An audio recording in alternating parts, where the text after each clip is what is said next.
अपन BSc part third year का topic चल रहा था अपने हर्डमानिया के इंटरनल ऑर्गन्स।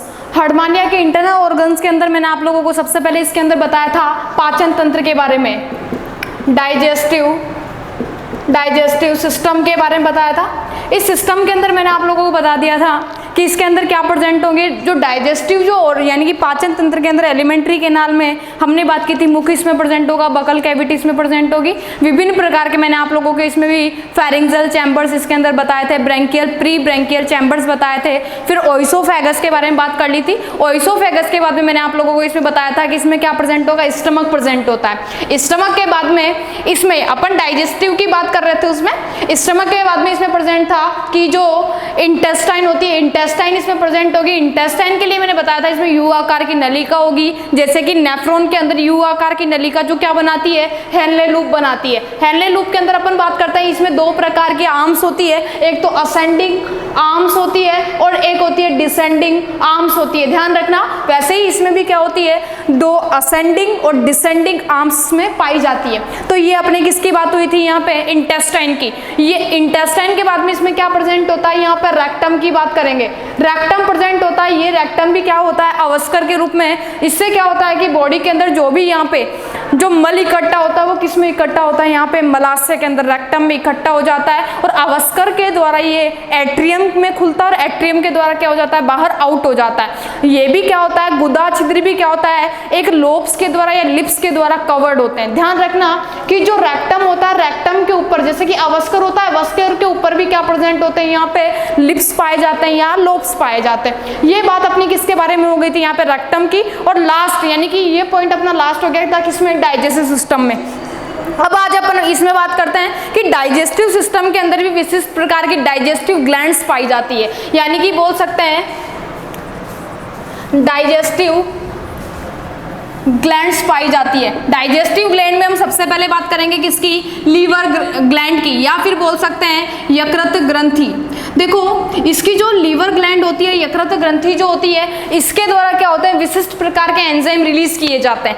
एंजाइमों की बाद में बात करेंगे, पहले अपन बात करेंगे कि जो डाइजेस्टिव ग्लैंड्स होती है इनके द्वारा जो भी एंजाइम रिलीज होते हैं वो क्या करते हैं, वहाँ पे पाचन का यानी कि पाचन में बहुत हेल्पफुल होता है। ये जो यानी कि हर्डमानिया में जो लीवर होती है, ये लीवर एक बड़ी गहरे भूरे रंग का द्विपालित संरचना होती है, द्विपालित संरचना होती है। इसी के साथ साथ इसमें बोलेंगे इसका जो भाग होता है ये खांच के दोनों तरफ पाई जाती है। तो जैसे कि यहाँ पे बात करें हमारे पास स्टमक है, तो स्टमक के अंदर ये मैंने बोला कि ये कैसी होती है, द्विपिंडकीय होती है, द्विलोब्ड होती है। इसीलिए ये क्या होती है, खांच के दोनों ओर पाई जाती है। दोनों ओर पाई जाने की वजह से बोल सकते हैं बायां भाग एक छोटा, एक तरफ तो क्या होता है बायां भाग और एक छोटा भाग होता है जिसे बोल सकते हैं दाहिना भाग। तो ये कैसी होगी, बाइलोब्ड होती है, बाइलोब्ड होती है। हम बात करेंगे बाइलोब्ड होने के साथ साथ इसमें क्या प्रेजेंट होते हैं, यहाँ पे ये क्या होती है, अनेक प्रकार की यकृत वाहिनियों के द्वारा निर्मित होती है।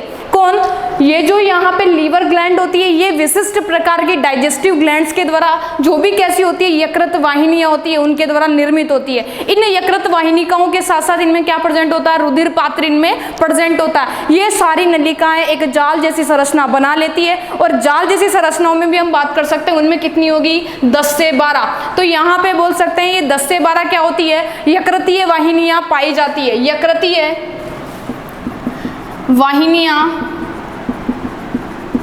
ये क्या बना लेती है, ग्रुप बना लेती है। तो एक जाल रूपी, एक नेट रूपी संरचना बना लेती है। कौन बनाएगी, यकृत वाहिनियां जो किसमें पाई जाती है, इस यकृत के अंदर पाई जाती है। इसी के साथ साथ क्या करेंगे, ये सारी की सारी यकृत वाहिनियां किसमें खुलती है, यहाँ पे स्टमक के अंदर खुलती है, आमाशय में खुलती है। हम बात करेंगे यकृत के अंदर क्या होती है, यानी कि यकृत में विशिष्ट प्रकार के श्रावण होते हैं, जिसके श्रावण के दौरान यहाँ पे क्या पाए जाते हैं, एंजाइम पाए जाते हैं। जैसे कि बात करें एंजाइमों के अंदर हम बात करें एमाइलेज एंजाइम, प्रोटीएज एंजाइम। ये जो एंजाइम होते हैं ये ये क्या करते हैं यहाँ पे रिलीज करेंगे, जो क्या करते हैं पाचन की क्रिया को बढ़ा देते हैं। एमाइलेज, प्रोटीएज, एक और बात कर सकते हैं लाइपेज एंजाइम। तो ये 3 एंजाइम होते हैं जो किसमें रिलीज यानी कि यकृत वाहिनियों में क्या होते हैं रिलीज होते हैं, जिसके द्वारा ये क्या कर देते हैं डाइजेशन की क्रिया में हेल्पफुल होते हैं। अब बात करेंगे कि ये तो हमारे पास क्या हुई यकृत ग्रंथि। यकृत ग्रंथि में आपको यहाँ पे दिखाई दे रहा है ऊपर वाली क्या प्रेजेंट है एपिथेलियम प्रेजेंट है, इसमें क्या प्रेजेंट है न्यूक्लियस प्रेजेंट होते हैं। बीच के अंदर आपको यहाँ पे मैट्रिक्लाइज स्ट्रक्चर दिखाई दे रहा है, द्रव प्रेजेंट है जिसमें फूली हुई संरचनाओं के रूप में क्या प्रेजेंट है एम्पुला। आप लोगों को मैंने बताया था आमाशय और आंत्र के बीच में क्या पाई जाती है ग्रंथियां पाई जाती है जिन्हें पाइलोरिक ग्लैंड्स कहा जाता है। ये जो ग्लैंड्स होती है अब देखो यहाँ पे इन्हीं ग्लैंड्स के बीचों बीच क्या प्रेजेंट है यहाँ पे ब्लड वेसल्स प्रेजेंट होती है, यहाँ पे ब्लड सीनस भाग भी पाया जाता है। देखो ये गैस्ट्रिक एपिथेलियम कहलाती है और पाइलोरिक ग्लैंड इनमें क्या होती है प्रेजेंट होती है। तो डाइजेस्टिव ग्लैंड के रूप में हमारे पास क्या आ गया, एक तो आ गई यकृत ग्रंथि। हम बात करेंगे इसी के साथ साथ दूसरी जो आती है, दूसरी को हम बोलेंगे यहाँ पे पाइलोरिक ग्लैंड। पाइलोरिक ग्लैंड्स, देखो ये जो पाइलोरिक ग्लैंड होती है ये पाइलोरिक ग्लैंड किसमें पाई जाएगी आमाशय की और आंत्र की दीवार के अंदर ये पाई जाती है और नलिकाओं का निर्माण करती है। ये नलिकाएं विशिष्ट संयुक्त रूप से होती है, संयुक्त रूप के साथ साथ ये कैसी होती है समिष्पस्थ भुजाओं का निर्माण करती है और ये कशेरुक जंतुओं के अंदर ये पैनक्रियास के रूप में कार्य करती है। पैनक्रियास के साथ साथ ये किसमें हेल्पफुल होती है एक्सक्रीशन में भी। यहाँ पे बात करेंगे ये अग्नाशय ग्रंथि के रूप में, अग्नाशय के साथ साथ मैंने बताया ये उत्सर्जी ऑर्गन के रूप में भी कार्य करती है, उत्सर्जी अंग के रूप में भी कार्य करती है। कौन सी दूसरा नंबर अपने पढ़ा पाइलोरिक। पाइलोरिक कहाँ प्रेजेंट होगी, देखो पाइलोरिक ये एक यानी कि फूली हुई नलिका रूपी संरचनाएं होती है लेकिन ये दीवारों में समाहित होती है। किनकी में इंटेस्टाइन की दीवार के अंदर और एक जो हमारे पास स्टमक होता है स्टमक की दीवारों में ये पाई जाती है। इनका जो कार्य होता है एक पैनक्रियास के रूप में हेल्पफुल होती है, वैसे ही ये किस रूप में कार्य करेगी यहाँ पे एक्सक्रीशन के रूप में कार्य करती है। तो ये हमारे पास हर्डमानिया में हमने सारा जो डाइजेस्टिव सिस्टम के पढ़ा तो उसके अंदर मैंने आप लोगों को सारे ऑर्गन जो भी थे इसमें रेस्पॉन्सिबल उनकी बात की, उन्हीं के साथ साथ हमने बात की डाइजेस्टिव जो ग्लैंड्स होती है उनके बारे में। डाइजेस्टिव ग्लैंड में हमारे पास क्या आ गया यकृत आ गया, यकृत ग्रंथि आ गई, यकृत ग्रंथि के साथ साथ कौन सी आ गई पाइलोरिक ग्रंथि। अब बात करते हैं इसमें जो भोजन का अंतःग्रहण होता है वो कैसे होता है। यहाँ पे भोजन के अंतःग्रहण में हम बात करेंगे कि जो हर्डमानिया जो एनिमल होता है, हर्डमानिया एनिमल मैंने बताया आप लोगों को कैसा होता है स्थानबद्ध होता है, लेकिन ये कौन यानी कि इसमें कौन सी क्रिया होगी फिल्टर फीडर की क्रिया होती है। फिल्टर फीडर का मतलब हम बोल सकते हैं निस्यंदन भोजी के रूप में ये कार्य करता है। और हर्डमानिया जंतु के अंदर क्या होता है इनकी बॉडी के अंदर क्या प्रेजेंट होते हैं सीलिया प्रेजेंट होते हैं। तो सीलियरी क्या इसमें पाया जाता है मोशन पाया जाता है। पक्षमावी विधि के दौरान ये भोजन को क्या कर लेता है वहां पे कुंचन की क्रिया के दौरान भोजन को ग्रहण करने में सक्षम होता है। इसी में ही सीलियरी के साथ साथ क्या पाए जाते हैं कशाब भी पाए जाते हैं। इन कशाब के अंदर भी क्या होता है यानी कि जो फ्लैजिलर मोशन पाया जाता है जिसके दौरान यहाँ पे क्या होता है कि जो एल्गी हो गए एल्गी के साथ साथ माइक्रोब्स होते हैं डायटम्स होते हैं उनको क्या कर लेते हैं ये बॉडी के अंदर यहाँ पे बॉडी में एंटर कर लेते हैं। तो ये भोजन को अंतःग्रहित करने के लिए यहाँ पे सीलिया और फ्लैजिला पाए जाते हैं जो भोजन के अंतःग्रहण में सहायक होते हैं। और भोजन में ये ले सकते हैं जैसे कि एल्गी डायटम्स मैंने बताया, सीलिएट्स मैंने बताया, उनको क्या कर लेते हैं इन जंतुओं को ये क्या कर लेते हैं अंतःग्रहित कर लेते हैं। अब देखो जो आहार नाल होती है इस आहार नाल में भी क्या होता है हर्डमानिया के अंदर क्या पाया जाता है स्टिग्मेटा किनारों के ऊपर पाए जाते हैं। स्टिग्मेटा में किनारों के ऊपर क्या प्रेजेंट होते हैं सीलिया पाए जाते हैं। ये सीलिया भी क्या करेंगे यहाँ पे सीलियरी मोशन करेंगे। सीलियरी मोशन के दौरान वहाँ पे क्या होता है जो स्टिग्मेटा होते हैं वो मुख के अंदर क्या कर लेंगे भोजन को ग्रहित कर लेंगे और भोजन सबसे पहले मुख में आएगा, मुख के साथ किस में आएगा बकल कैविटी में। और बकल कैविटी के बाद में मैंने आप लोगों को बताया था इसमें क्या होती है फेरिंग्स प्रेजेंट होती है। फेरिंग्स में भी मैंने आप लोगों को बताया कि फेरिंग्स में भी विभिन्न प्रकार के क्षेत्र पाया जाता है जिनके अंदर मैंने आप लोगों को बताया कि विभिन्न प्रकार के क्षेत्र में प्री ब्रैंकियल क्षेत्र वगैरह ये पाए जाएंगे एंडोस्टाइल। अब बात करेंगे जो इसमें फेरिंग्स के बाद में इसमें क्या प्रेजेंट होता है ओइसोफेगस। ओइसोफेगस में भोजन आएगा।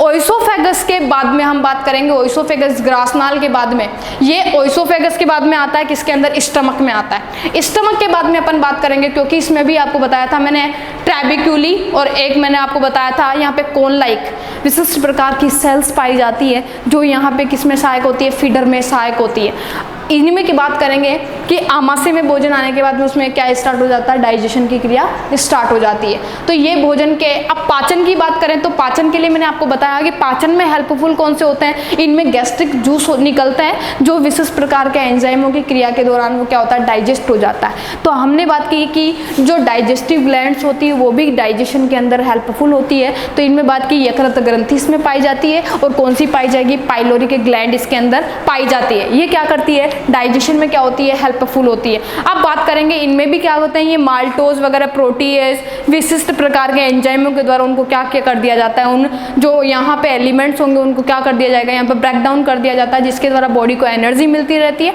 और एंजाइम एक जैव उत्प्रेरक के रूप में यहाँ पे यूजफुल होते हैं। ये बात अपनी किसके बारे में हुई, यहाँ पे डाइजेशन के बारे में, डाइजेस्टिव सिस्टम के बारे में। अब आज अपन स्टार्ट करते हैं इसके अंदर रेस्पिरेटरी सिस्टम।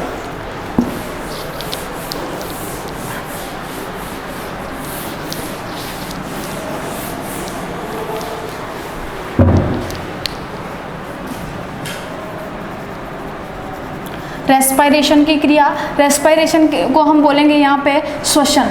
देखो हम बात करेंगे जो हर्डमानिया है, हर्डमानिया की बॉडी के अंदर रेस्पिरेटरी ऑर्गन के रूप में विशिष्ट प्रकार का वेल प्रकार का कोई भी ऑर्गन नहीं पाया जाता है। लेकिन हर्डमानिया की जो बॉडी होती है, मैंने आप लोगों को बताया था हर्डमानिया की बॉडी के अंदर यहाँ पे ऊपर वाले भाग में क्या प्रेजेंट होते हैं, यहाँ पे दो मैंने आप लोगों को क्या बताया था, एक तो ब्रैंकियल और एक कौन सा बताया था, एट्रियल।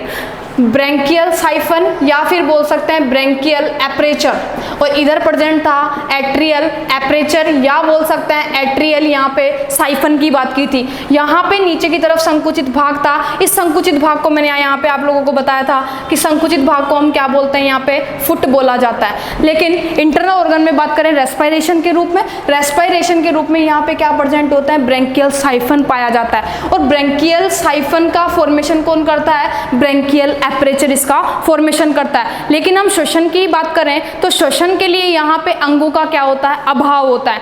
तो ब्रैंकियल जो यहाँ पे आप लोगों को ब्रैंकियल एपरेचर दिखाई दे रहा है, इसे क्या बोलते हैं, ब्रैंकियल कोश। ध्यान रखना, ब्रैंकियल कोश कहा जाता है। तो ब्रैंकियल कोश के जो यहाँ पे आंतरिक जो यहाँ पे मेम्ब्रेन होती है, आंतरिक जो सतह होती है, आंतरिक सतह पे उपस्थित क्या पाए जाते हैं, यहाँ पे फोल्ड्स पाए जाते हैं, फोल्ड पाए जाते हैं। इन फोल्ड या फोल्ड को ही क्या कहा जाता है, वलन कहा जाता है। इन वलन को ही, यानी कि ये वलन ही किस में सहायक होते हैं, रेस्पिरेशन में सहायक होते हैं। तो इसीलिए इसे क्या बोला जाता है, रेस्पिरेटरी सरफेस बोला जाता है, रेस्पिरेटरी सरफेस कहा जाता है। ये रेस्पिरेटरी सरफेस के रूप में हेल्पफुल होती है, जिसके द्वारा कौन सी क्रिया होती है, रेस्पिरेशन की क्रिया होती है। यहाँ पे क्या होता है कि रुधिर के अंदर जो उपस्थित जो ब्लड होता है, इस ब्लड के अंदर उपस्थित कौन सा, CO2, और बोल सकते हैं वाटर के अंदर, वाटर में प्रेजेंट होगी क्या, O2। यहाँ पे ये जो फोल्ड्स होते हैं, इन फोल्ड्स के द्वारा ही क्या होता है, यहाँ पे जो गैसीय एक्सचेंज होता है, गैसीय एक्सचेंज कैसे होगा, ब्लड के अंदर जो CO2 होगा वो मुक्त कर दिया जाएगा किसमें, वाटर में, और वाटर के अंदर जो ऑक्सीजन होगा उसको यूज ले लिया जाएगा। तो ये क्या होगा, शरीर के प्रत्येक भाग में पहुंचा दिए जाते हैं, जिसके दौरान यहाँ पे क्या पाया जाता है, गैसीय एक्सचेंज या गैसीय विनिमय की क्रिया यहाँ पे पाई जाती है। हम बात करेंगे कि ये आदान प्रदान की क्रिया हो किससे रही है, रेस्पिरेटरी सरफेस के द्वारा। ये रेस्पिरेटरी सरफेस को क्या कहा जाता है, यहाँ पे ये कहाँ प्रेजेंट होगी, ब्रैंकियल जो चैम्बर होता है, ब्रैंकियल चैम्बर के अंदर यहाँ पे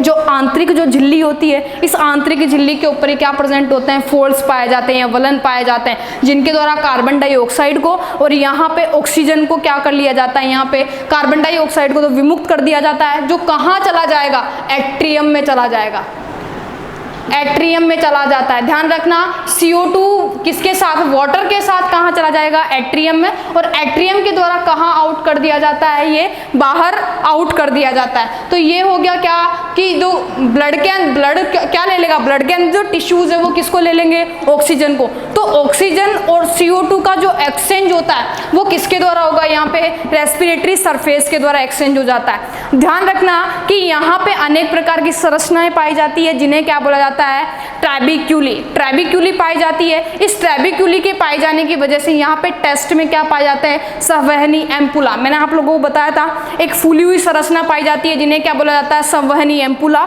ये संवहनी एम्पुला भी किसमें सहायक होते हैं, यहाँ पे सहायक श्वसन ऑर्गन के रूप में कार्य करते हैं। तो सहायक श्वसन ऑर्गन के रूप में यहाँ पे क्या प्रेजेंट हुआ, मैंने आप लोगों को बताया, एक तो ट्रैबिक्यूली। ट्रैबिक्यूली भी किस में हेल्पफुल होती है, श्वसन में हेल्पफुल होती है। इसी के साथ साथ ट्रैबिक्यूली के साथ साथ जो एम्पुला होते हैं, संवहनी एम्पुला, ये संवहनी एम्पुला भी किसमें, तो ये क्या हो गए, एसेसरी बोल सकते हैं इनको। एसेसरी यानी कि सहायक श्वसन अंग होते हैं, क्योंकि हर्डमानिया की बॉडी के अंदर वैल प्रकार के क्या नहीं पाए जाते, रेस्पिरेटरी ऑर्गन नहीं पाए जाते, इसीलिए यहाँ पे क्या पाए जाएंगे, सहायक श्वसन अंग पाए जाते हैं जो किसमें सहायक होते हैं, रेस्पिरेशन में सहायक होते हैं। अब बात करेंगे कि यहाँ पे क्या होता है, इनके द्वारा टेस्ट की सतह पर संवहनी गैसों का क्या हो जाता है, यानी कि ट्रैबिक्यूली और संवहनी एम्पुला जो होते हैं इनके द्वारा यहाँ पे क्या हो जाता है कि एक्सचेंज होगा यहाँ पे। तो टेस्ट के अंदर यहाँ पे क्या होता है कि सतह के ऊपर संवहनी गैसों का विनिमय हो जाता है जो क्या कर जाता है, रेस्पिरेशन में हेल्पफुल होता है। अब बात करते हैं अपन यहाँ पे अब बात करेंगे कि जो रेस्पिरेशन की क्रिया कंप्लीट हो गई, रेस्पिरेशन के बाद में बात करेंगे ब्लड वेस्कुलर सिस्टम की। तो ब्लड वेस्कुलर सिस्टम के अंदर क्या होता है कि ब्लड वेस्कुलर सिस्टम जिसके अंदर क्या होता है कि ऑक्सीजन का जो यहाँ पे डीऑक्सीजनेटेड या ऑक्सीजनेटेड, यहाँ पे जो हार्ट की पोजीशन होती है वो कैसी होती है। तो हार्ट की पोजीशन के लिए बात करेंगे, हार्ट या हृदय, तो हार्ट की पोजीशन के लिए अपन बात करेंगे कि जो हार्ट कैसा होता है, यहाँ पे नलिकाकार होता है। तो नलिकाकार, और इसमें क्या प्रेजेंट होता है, पेरिकार्डियम। पेरिकार्डियम इसमें पाया जाता है। तो बॉडी के ऊपर पेरिकार्डियम उपस्थित होता है। तो हार्ट में बात करेंगे कि एक नलिकाकार संरचना होती है, हार्ट नलिका रूपी संरचना होती है, और नलिका रूपी संरचना के ऊपर यहाँ पे आउटरी क्या प्रेजेंट होता है, यहाँ पे पेरिकार्डियम पाया जाता है। पेरिकार्डियम मस्कुलर नहीं होता, मस्कुलर ना होने की वजह से इनके अंदर क्या नहीं पाया जाएगा, कॉन्ट्रैक्शन की क्रिया नहीं पाई जाती है। कॉन्ट्रैक्शन की क्रिया ना होने की वजह से देखो ये पेरिकार्डियम आप लोगों को दिखाई दे रहा है, पेरिकार्डियम के अंदर की तरफ क्या प्रेजेंट होता है, हार्ट पाया जाता है। तो यहाँ पे हम नेक्स्ट क्लास में बात करेंगे कि हार्ट की पोजीशन कैसी होती है, हार्ट के द्वारा क्या होता है कि हार्ट में ऑक्सीजनेटेड और डीऑक्सीजनेटेड ऑक्सीजन का कैसे चेंजिंग होगा, ये सारी क्रियाएं हम नेक्स्ट क्लास में देखते हैं। आज के लिए थैंक यू।